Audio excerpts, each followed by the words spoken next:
Behind the high stone walls in Culiacan, a fortress of modern luxury rises from manicured gardens. The gate opens to a circular drive and a fountain that never stops running. Inside, Hay historias que el gobierno nunca va a contar.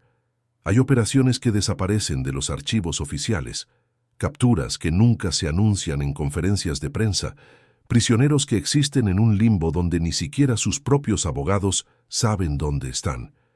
Lo que voy a relatar es una de esas historias, una historia que involucra a una de las familias más poderosas del narcotráfico mundial, una mansión que parecía impenetrable, y un operativo que cambió el equilibrio del poder en Sinaloa de maneras que todavía estamos viendo. Estuve ahí, no como protagonista, no como alguien importante, sino como uno de esos hombres que el sistema usa y descarta sin pensar dos veces. Y lo que vi durante aquellos días es algo que necesita ser contado, aunque me cueste la vida. Mi nombre no importa. En este mundo los nombres son sentencias de muerte. Son hilos que tus enemigos pueden jalar para llegar hasta ti, hasta tu familia, hasta todo lo que amas. Así que olviden mi nombre. Llámenme testigo, llámenme sobreviviente, llámenme como quieran. Lo que importa es lo que sé, lo que vi, lo que viví durante aquella operación que el mundo nunca conoció oficialmente, cuando las fuerzas del gobierno mexicano, apoyadas por inteligencia estadounidense, lograron capturar a varios miembros de la familia de Iván Archibaldo Guzmán Salazar, uno de los herederos más poderosos del imperio que el Chapo construyó. Para entender cómo llegué a estar en esa situación, tengo que retroceder varios años. Yo era militar. Entré al ejército mexicano a los 18 años, buscando lo que buscan todos los que vienen de donde yo vengo, una salida de la pobreza, una oportunidad de ser alguien, un camino que no terminara en una tumba anónima o en una celda de prisión. Venía de un pueblo de Durango donde las opciones eran tres: emigrar a Estados Unidos, trabajar la tierra por una miseria o meterse al narco. El ejército parecía la cuarta opción, la opción honorable, la que me permitiría mantener la frente en alto. Los primeros años fueron lo que esperaba: entrenamiento duro, disciplina estricta, la sensación de pertenecer a algo más grande que yo mismo. Me destinaron a diferentes bases, participé en operativos menores, fui ascendiendo lentamente en la jerarquía. No era nadie especial, solo un soldado competente que hacía su trabajo sin quejarse y sin hacer preguntas. Esa última cualidad, la de no hacer preguntas, resultó ser la más valiosa de todas. En 2015 me seleccionaron para un programa especial. No me dijeron exactamente de qué se trataba, solo que era una unidad de élite que trabajaba en operaciones sensibles, que la paga era significativamente mejor y que la discreción absoluta era un requisito innegociable. Firmé documentos que básicamente me convertían en un fantasma legal, alguien que podía ser desmentido si las cosas salían mal, alguien cuya existencia oficial podía borrarse con una llamada telefónica. En ese momento no entendía completamente lo que eso significaba. Ahora lo entiendo demasiado bien. La unidad a la que me asignaron no tenía nombre oficial. Internamente la llamábamos el grupo y punto. Éramos unos 40 hombres, todos con entrenamiento militar avanzado, todos seleccionados por nuestra discreción y nuestra falta de conexiones que pudieran complicar las cosas. Operábamos desde instalaciones que no aparecían en ningún mapa. Recibíamos órdenes que venían de tan arriba que ni siquiera nuestros comandantes directos sabían exactamente quién las daba. Éramos el brazo invisible del Estado, la herramienta que se usaba cuando los métodos convencionales no eran suficientes. Durante los primeros años nuestras misiones eran relativamente simples: vigilancia de objetivos de alto valor, apoyo a operativos de captura, extracción de informantes en peligro. Era trabajo sucio pero necesario, o al menos eso me decía a mí mismo para poder dormir por las noches. No matábamos a nadie que no estuviera armado, no torturábamos prisioneros, no cruzábamos las líneas que distinguen a los buenos de los malos. O eso creía yo. Todo cambió cuando empezamos a trabajar más estrechamente con los gringos, agentes de la DEA, operativos de la CIA, contratistas privados cuyas credenciales nunca pudimos verificar. Traían tecnología que nosotros no teníamos, información que venía de fuentes que no compartían, y una urgencia que parecía desproporcionada incluso para el combate al narcotráfico. Estaban obsesionados con los Chapitos, los hijos de Joaquín Guzmán, que habían tomado control de gran parte del cartel de Sinaloa después de la captura y extradición de su padre. Y de todos los Chapitos, el que más les interesaba era Iván Archibaldo. Iván Archibaldo Guzmán Salazar era, según los informes que nos mostraban, el cerebro operativo de la organización. Mientras sus hermanos se encargaban de otros aspectos del negocio, Iván era quien manejaba las rutas de tráfico, quien negociaba con los proveedores colombianos, quien coordinaba la distribución en Estados Unidos. Era también el más brutal de los hermanos, el que había ordenado las peores masacres, el que había convertido al cartel de Sinaloa en una organización más violenta de lo que había sido bajo el mando de su padre. Los gringos lo querían vivo, para juzgarlo en sus cortes y exhibirlo como trofeo. Nosotros solo queríamos acabar con la pesadilla que había convertido a Sinaloa en una zona de guerra. La inteligencia sobre Iván y su familia se fue acumulando durante meses. Teníamos informantes dentro de su organización, interceptábamos sus comunicaciones, monitoreábamos los movimientos de sus asociados. Poco a poco, fuimos armando un mapa de su vida, sus propiedades, sus rutas, sus hábitos, sus debilidades, y la debilidad más grande de Iván Archibaldo, como la de cualquier hombre poderoso, era su familia. Iván tenía esposa e hijos, tenía también hermanos, primos, tíos, toda una red familiar que dependía de él y que él protegía con obsesión casi patológica. Después del secuestro en Puerto Vallarta, donde él y su hermano Jesús Alfredo habían sido capturados brevemente por el CJNG, la seguridad alrededor de su familia se había multiplicado exponencialmente. Había construido una serie de propiedades fortificadas donde mantenía a sus seres queridos, moviéndolos constantemente para que nadie supiera exactamente dónde estaban. Pensaba que eso los mantendría a salvo. Estaba equivocado.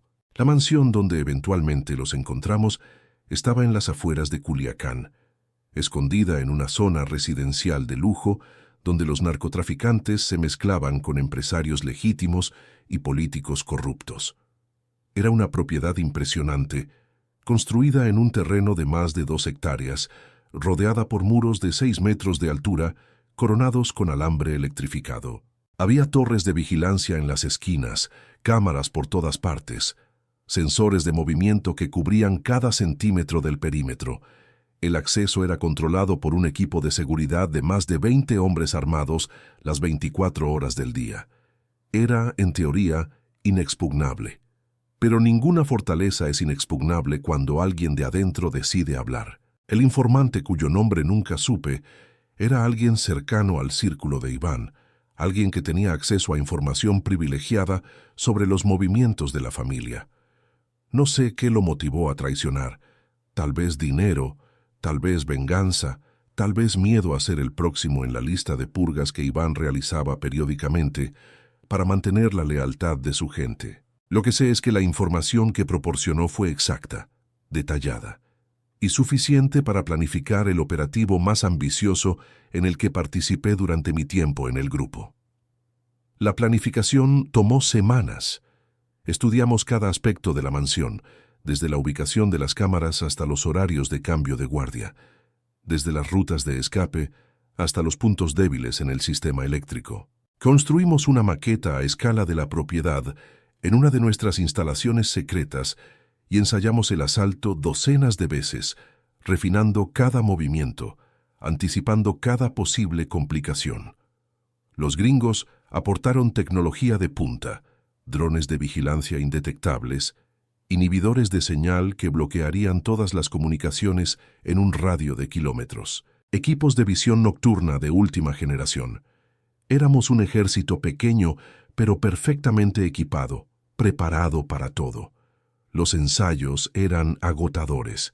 Día tras día, noche tras noche, repetíamos los mismos movimientos hasta que se volvían automáticos, hasta que cada hombre podía ejecutar su parte del plan dormido. El comandante que dirigía los entrenamientos era un tipo al que llamábamos el profesor, un ex-gafe que había participado en más operativos de los que podía contar y que tenía una obsesión casi enfermiza con la perfección. Nos hacía repetir cada secuencia decenas de veces, corrigiendo errores mínimos que la mayoría de nosotros ni siquiera notábamos. En combate real, decía siempre, los errores mínimos cuestan vidas. Estudiamos también el perfil psicológico de los guardias de seguridad que protegían la mansión. Muchos de ellos eran exmilitares o expolicías, hombres con entrenamiento profesional que sabían lo que hacían. No serían presa fácil, pero también tenían debilidades, rutinas predecibles, puntos ciegos en su vigilancia, una confianza excesiva en la tecnología que protegía la propiedad. Esas debilidades serían nuestras ventanas de oportunidad. Los gringos trajeron también información sobre el interior de la mansión que solo podía venir de alguien que hubiera estado adentro. Planos detallados de cada habitación, la ubicación de cajas fuertes y cuartos de pánico, los sistemas de alarma y cómo desactivarlos. Era evidente que tenían un informante muy cercano al círculo de Iván, alguien que estaba dispuesto a vender hasta los secretos más íntimos de la familia. Me pregunté qué tipo de persona traicionaría así a quienes le habían dado su confianza, pero sabía que no tenía derecho a juzgar. En este mundo todos terminamos traicionando a alguien eventualmente. Una semana antes del operativo, nos trasladaron a una casa de seguridad en las afueras de Culiacán. Estábamos aislados del mundo, sin teléfonos, sin contacto con nuestras familias, sin nada que pudiera comprometer la misión. Era como estar en una burbuja donde el tiempo pasaba de manera extraña, donde cada minuto parecía una hora y cada día una eternidad. La tensión era palpable. Todos sabíamos que lo que estábamos a punto de hacer era peligroso, que algunos de nosotros probablemente no regresarían. Pero nadie hablaba de eso. Hablábamos de otras cosas, de fútbol, de mujeres, de los planes que teníamos para cuando todo terminara. Cualquier cosa menos lo obvio. La noche antes del operativo no pude dormir. Me quedé despierto mirando el techo, pensando en todo lo que podía salir mal, en todas las formas en que podía morir en las próximas horas. Pensé en mi familia, en la madre que había dejado atrás cuando entré al ejército, en los hermanos que apenas conocía ya después de tantos años lejos de casa. Me pregunté si volverían a verme, si alguna vez sabrían lo que realmente hacía, si estarían orgullosos o avergonzados, si supieran la verdad. Eran pensamientos que no llevaban a ningún lado, pero no podía detenerlos. El objetivo principal no era Iván Archibaldo mismo. La inteligencia indicaba que él no estaba en la mansión en ese momento, que estaba en otra de sus propiedades atendiendo negocios. El objetivo era su familia, su esposa, sus hijos, varios de sus primos y tíos que vivían bajo su protección. La idea era usarlos como palanca para forzar a Iván a entregarse, o al menos para obtener información crucial sobre sus operaciones. Era una táctica controversial, lo sabíamos, pero en la guerra contra el narco hacía tiempo que las tácticas limpias habían dejado de funcionar. La noche del operativo fue una de las más largas de mi vida. Nos movilizamos en la oscuridad, usando vehículos sin distintivos que parecían camionetas de empresas de servicios. Éramos 3 equipos de asalto más 2 equipos de apoyo, un total de unos 50 hombres, incluyendo a los asesores estadounidenses que venían con nosotros. La luna estaba oculta detrás de nubes espesas, lo cual nos favorecía. El silencio de la noche era interrumpido solo por el sonido de grillos y el ocasional ladrido de un perro en la distancia. Nos posicionamos alrededor de la mansión con una precisión que habíamos ensayado cientos de veces.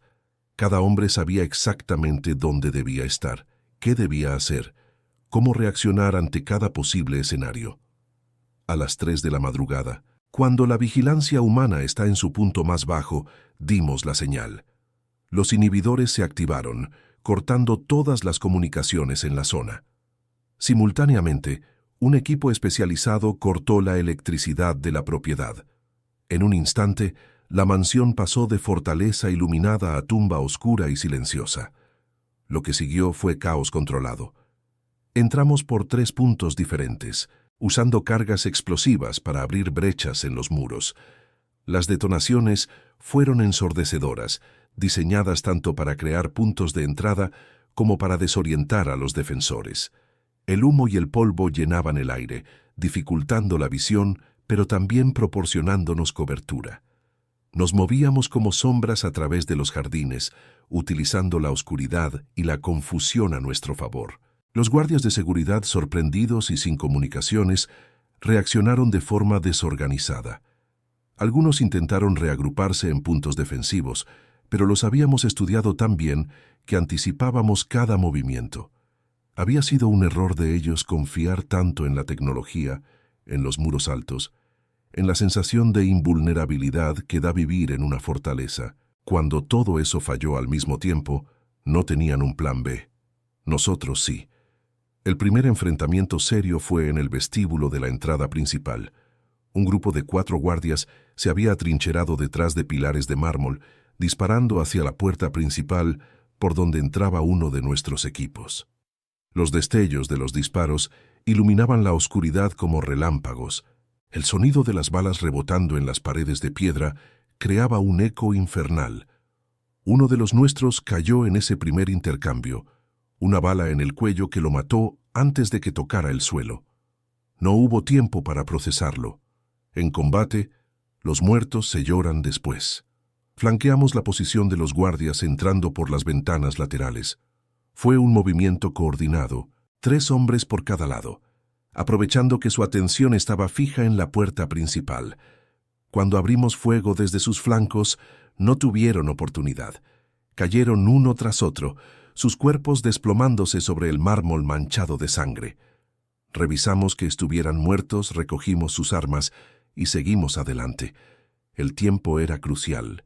Cada segundo que perdíamos era un segundo que los defensores podían usar para reorganizarse. Hubo disparos, muchos disparos, pero la superioridad táctica y tecnológica estaba de nuestro lado.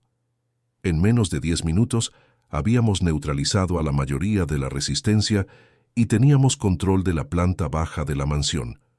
La casa era incluso más impresionante de lo que sugerían los planos. Cada habitación estaba decorada con un lujo obsceno. Obras de arte que probablemente valían millones, muebles que parecían pertenecer a palacios reales.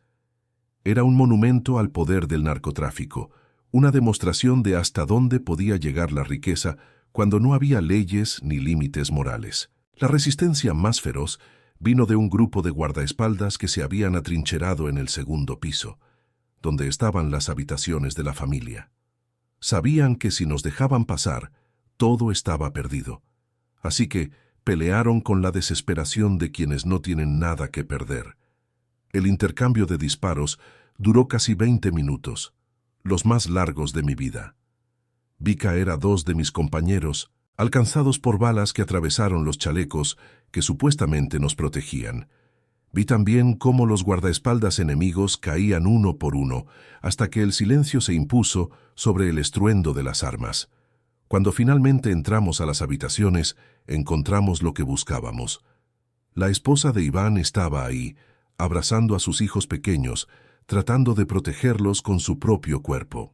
Había también una mujer mayor que supuse era su madre, y 2 hombres jóvenes, que después identificamos como primos de Iván, que trabajaban para la organización.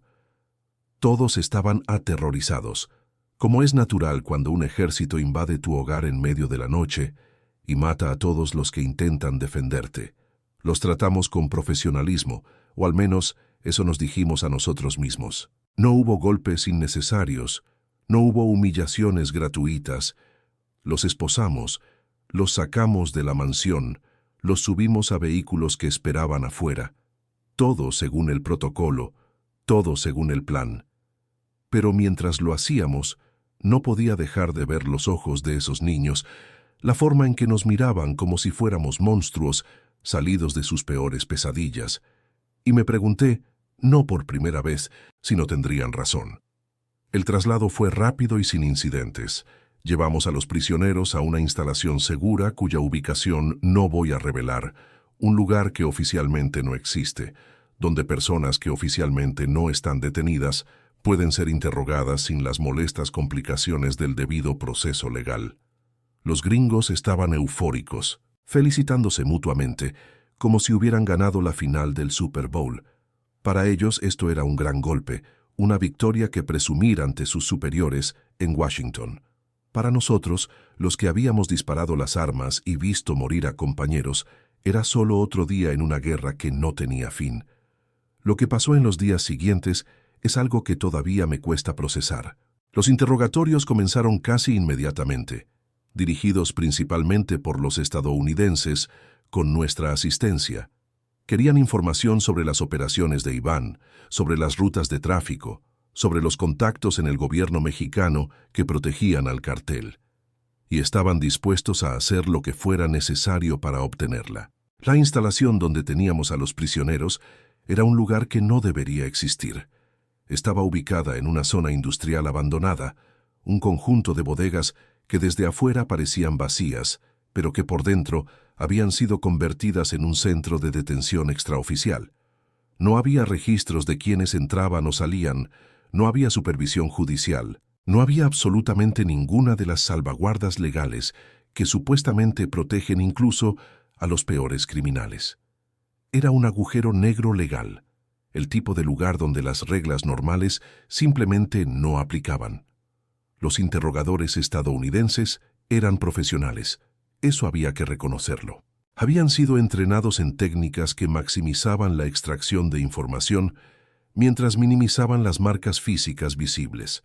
Sabían exactamente cómo presionar, cómo manipular, cómo explotar las debilidades psicológicas de cada prisionero. Trabajaban en turnos, rotando para mantener una presión constante las 24 horas del día. No dejaban dormir a los detenidos, los mantenían en posiciones incómodas durante horas, los sometían a temperaturas extremas y ruidos ensordecedores. No voy a entrar en detalles sobre los métodos utilizados. Hay cosas que es mejor no describir, imágenes que una vez en tu mente no puedes borrar nunca. Solo diré que la línea que yo creía que distinguía a los buenos de los malos se volvió muy borrosa durante esos días. Que vi cosas que contradecían todo lo que me habían enseñado sobre el honor militar y los derechos humanos. Que los gritos que escuché en aquella instalación todavía me despiertan algunas noches, años después de haberme alejado de todo eso. Lo que más me perturbaba era la indiferencia de los que dirigían los interrogatorios. Para ellos, los prisioneros no eran personas, eran fuentes de información, recursos que debían explotarse al máximo. No había crueldad sádica en lo que hacían, lo cual en cierto modo era peor. Era una crueldad burocrática, fría, calculada. Hacían lo que hacían porque funcionaba, porque producía resultados, porque alguien arriba en la cadena de mando había decidido que los fines justificaban los medios. La información empezó a fluir, primero lentamente, con resistencia, pero después en torrentes conforme la presión aumentaba. Los primos de Iván resultaron ser una mina de oro de inteligencia. Conocían detalles operativos que ni siquiera los informantes más valiosos nos habían proporcionado. Nos dieron nombres, fechas, ubicaciones. Nos revelaron la estructura interna del cartel, los conflictos entre diferentes facciones, las alianzas con otros grupos criminales. Era información que cambiaría el curso de la guerra contra el narco en Sinaloa, o al menos eso nos decían nuestros superiores. Pero el verdadero premio era algo más personal. Querían a Iván Archibaldo, lo querían vivo, y querían usarlo a su familia para conseguirlo.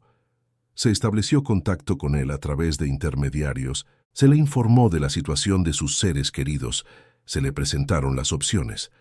Podía entregarse y garantizar la seguridad de su familia, o podía resistir y asumir las consecuencias. Era un ultimátum brutal, el tipo de táctica que normalmente asociamos con los propios carteles, no con las fuerzas del orden. Pero así funcionaban las cosas en esa guerra, donde la distinción entre cazadores y presas se había vuelto casi inexistente. La reacción de Iván no fue la que esperábamos. En lugar de negociar, en lugar de considerar siquiera la posibilidad de entregarse, desató el infierno. En las siguientes 72 horas, Culiacán se convirtió en una zona de guerra abierta. Sicarios del cartel salieron a las calles, bloqueando avenidas, atacando instalaciones gubernamentales, sembrando el terror en una ciudad que ya estaba acostumbrada a la violencia, pero no a ese nivel de caos. Hubo decenas de muertos, militares, policías, civiles atrapados en el fuego cruzado. Fue un mensaje claro. Si no liberaban a su familia, Iván estaba dispuesto a quemar todo el estado. Lo que vivimos durante esas 72 horas fue algo que nunca había experimentado antes. La ciudad se paralizó por completo.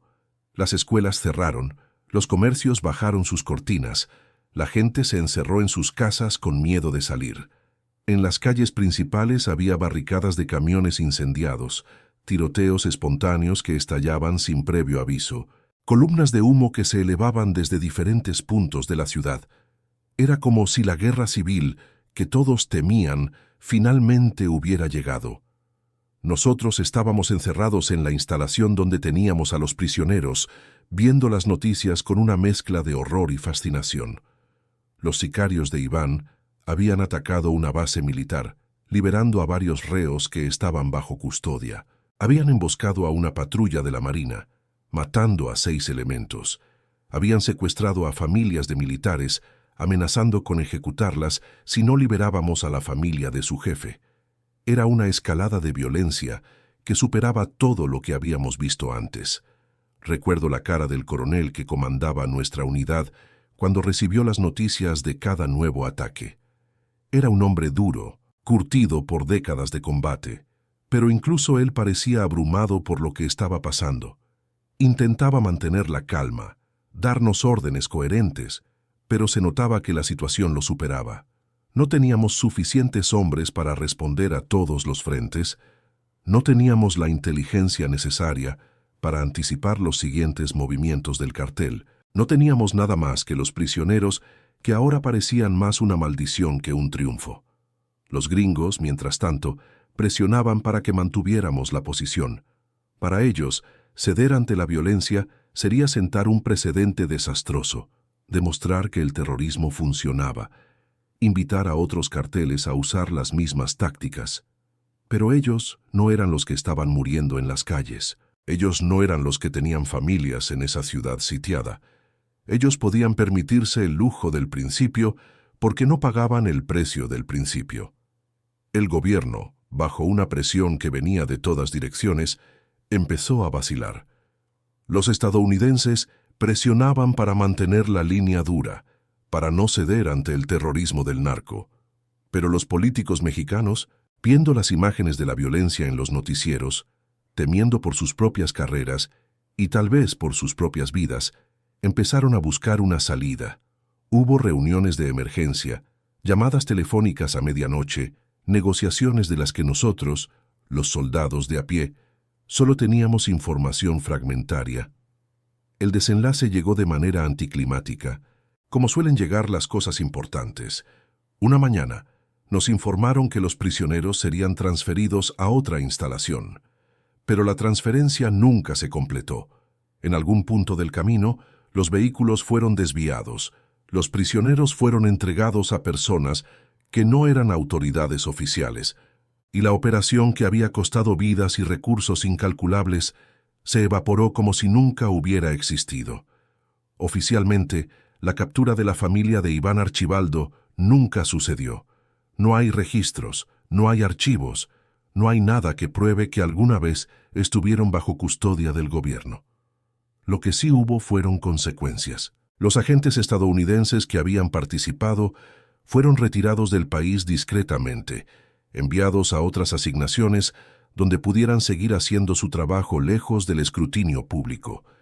Varios oficiales mexicanos involucrados en la operación fueron transferidos a puestos administrativos o forzados a retirarse prematuramente.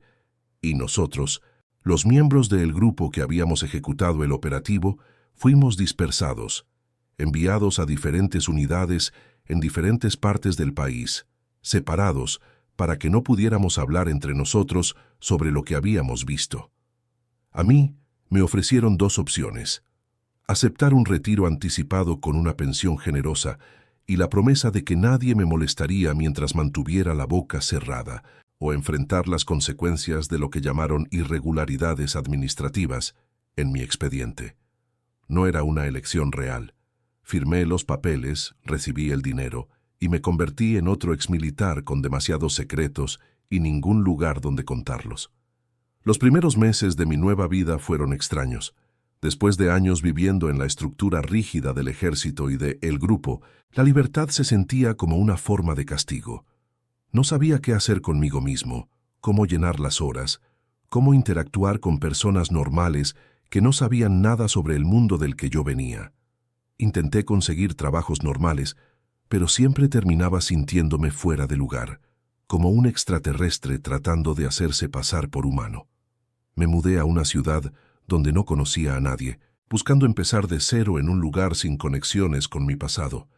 Alquilé un departamento pequeño en una colonia de clase media, el tipo de lugar donde nadie hace preguntas y todo el mundo está demasiado ocupado con sus propios problemas como para prestar atención a los vecinos. Intenté construir una rutina normal, despertarme temprano, ir al gimnasio, buscar trabajo, preparar comida, dormir. Las cosas que hacen las personas normales todos los días sin pensarlo, pero mi cuerpo y mi mente se resistían a esa normalidad.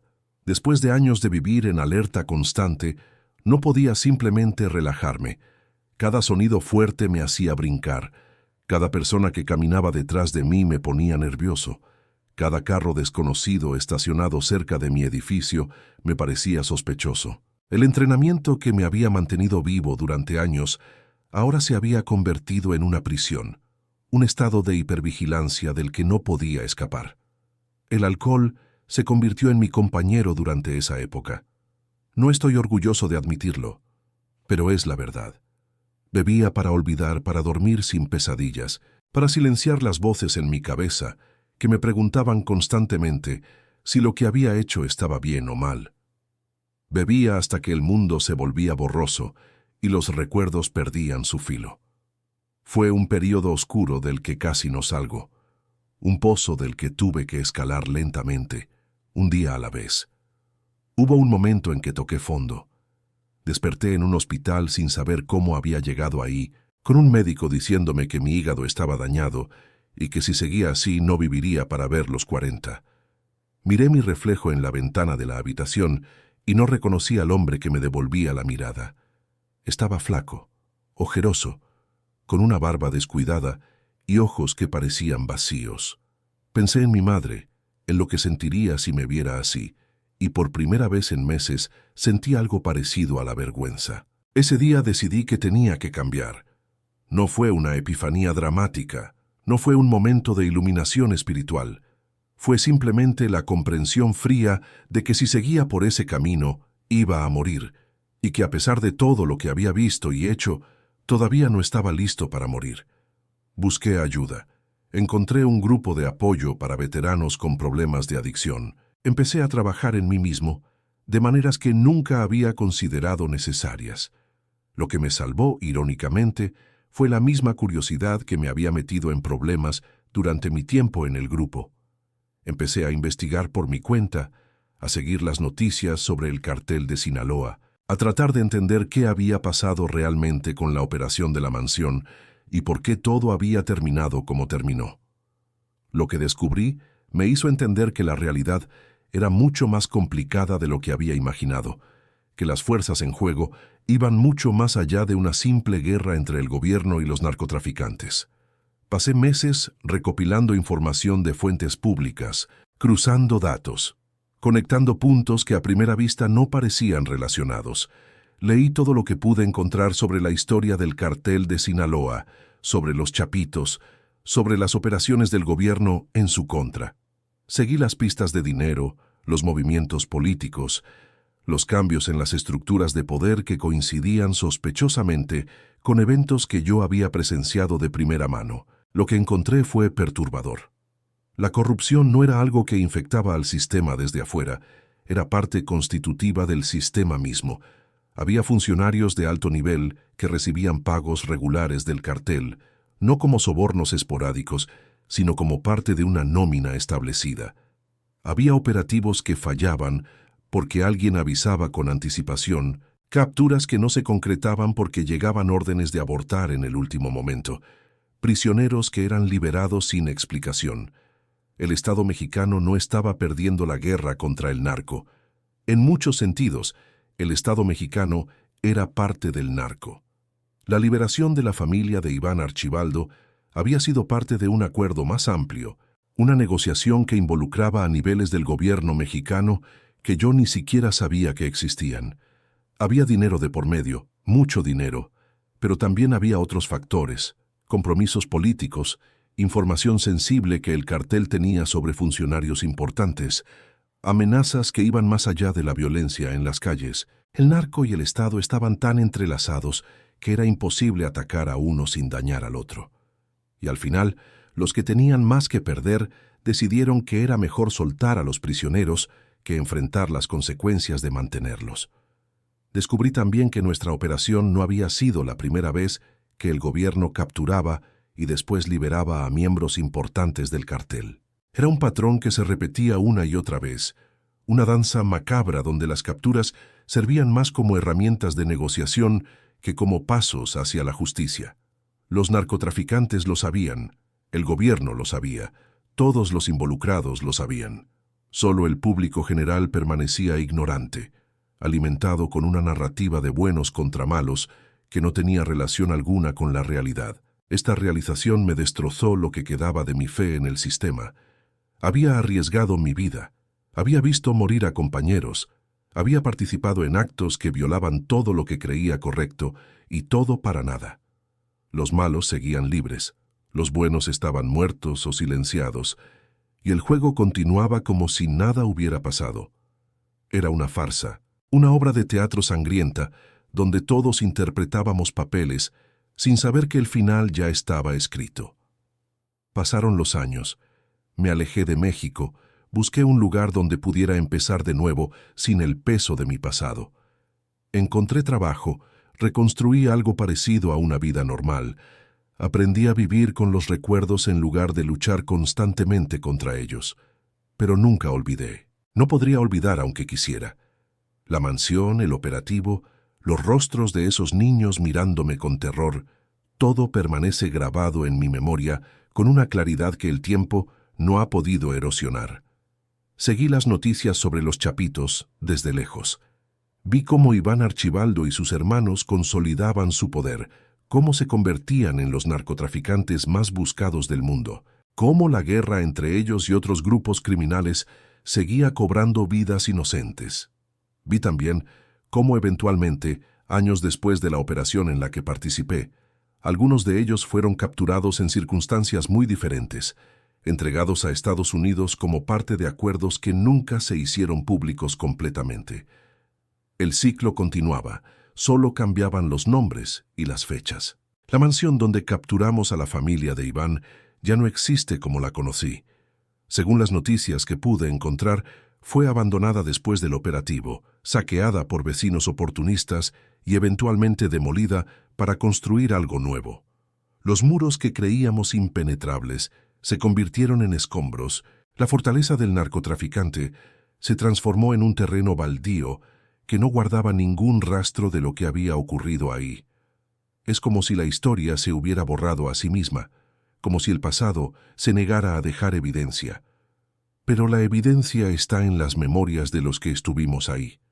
Está en las cicatrices de los que sobrevivieron. Está en las tumbas de los que no lo hicieron. Está en las pesadillas que todavía nos visitan, en los momentos de silencio, cuando los recuerdos regresan sin ser invitados, en la forma en que miramos el mundo sabiendo cosas que la mayoría de la gente preferiría no saber.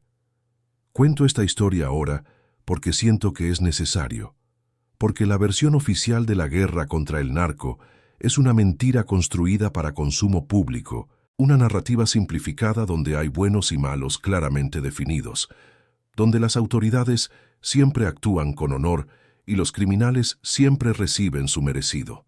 La realidad es mucho más sucia, mucho más compleja, mucho más perturbadora. Y alguien tiene que decir la verdad aunque nadie quiera escucharla. La operación en la mansión de la familia de Iván Archibaldo fue un fracaso desde el punto de vista de sus objetivos declarados. No capturamos a Iván, no desmantelamos su organización, No cambiamos el curso de la guerra. Todo lo que logramos fue causar más sufrimiento, más muerte, más destrucción.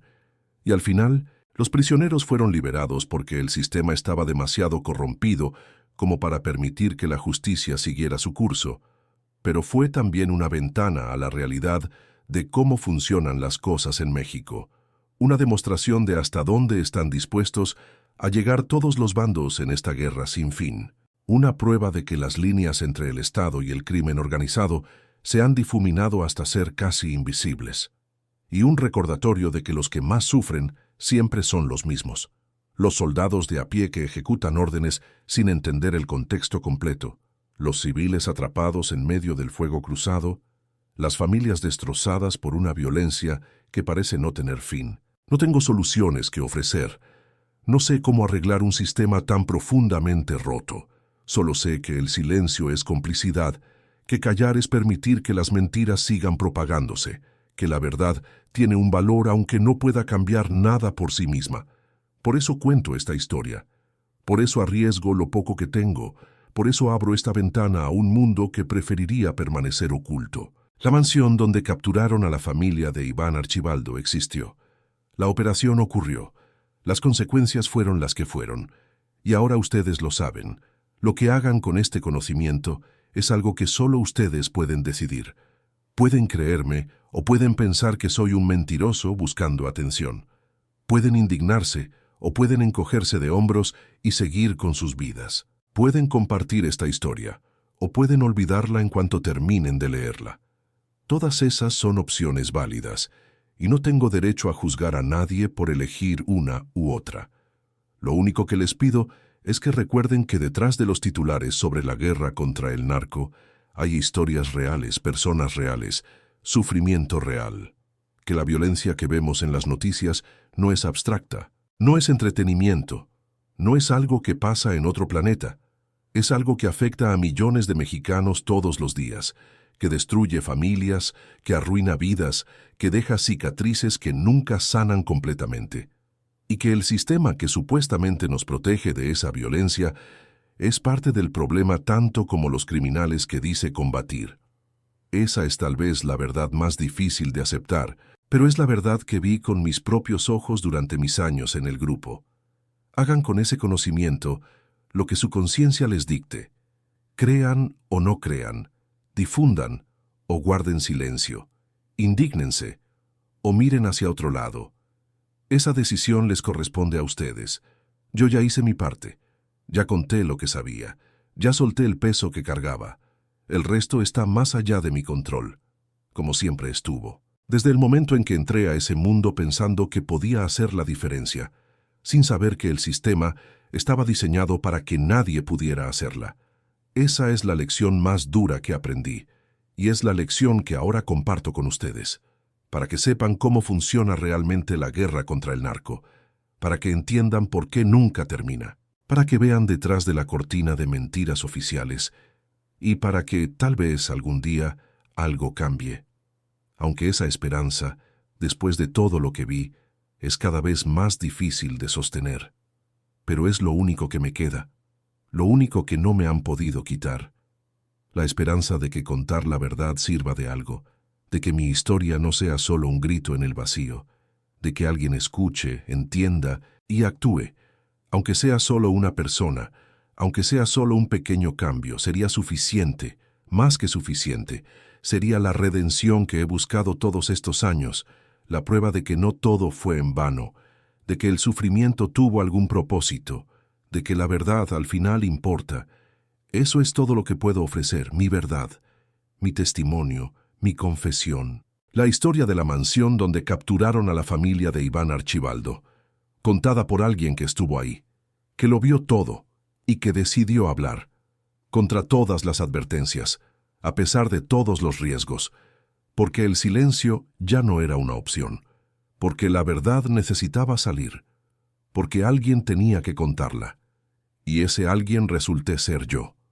Por las razones que fueran, por el destino o por casualidad, aquí estoy, contando lo que sé, esperando que importe, creyendo que importa, aunque a veces la duda me consuma, Aunque a veces me pregunte si tiene sentido, aunque a veces sienta que estoy gritando al viento, sigo aquí, sigo hablando, sigo contando, porque es lo único que puedo hacer, lo único que me queda, después de todo.